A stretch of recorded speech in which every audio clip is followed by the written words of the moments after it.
যেটা সংগ্রামের দিক, যেটা গণতন্ত্রের দিক, যেটা এই দেশের স্বাধীনতা সার্বভৌমত্ব রক্ষার দিক, সেই দিকেই জনগণ থাকে, সেই দিকেই আছে। আমি বক্তব্য দীর্ঘায়িত করব না। আমি শুধু অন্তর্বর্তী সরকারকে শুধু এইটুকুই বলবো, এই হরিলুটের পর বাংলাদেশকে তার সমস্ত শক্তি দুর্বল করে শেখ হাসিনা চেয়েছিলেন কোনো দেশের আজ্ঞাবাহী করার জন্য, কিন্তু এদেশের জনগণ এবং দেশনেত্রী বেগম খালেদা জিয়ার অটুট মনোবল এবং বিএনপির ভারপ্রাপ্ত চেয়ারম্যান তার নেতৃত্বের মধ্যে দিয়ে গোটা জাতিকে তিনি যেভাবে ঐক্যবদ্ধ করে রেখেছিলেন, সেখান থেকে শেখ হাসিনার কিছুই করতে পারেননি, অবশেষে তাকে পালাতে হয়েছে।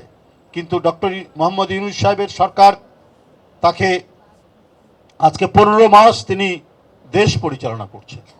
আজকে ওয়ার্ল্ড ব্যাংক কেন বলছে যে বাংলাদেশের 6 কোটি মানুষ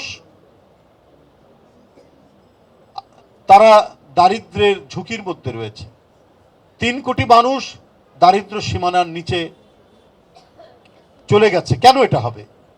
ডক্টর মোহাম্মদ ইউনূস তো একজন গুণী মানুষ এবং তিনি একজন অর্থনীতিবিদও বটে।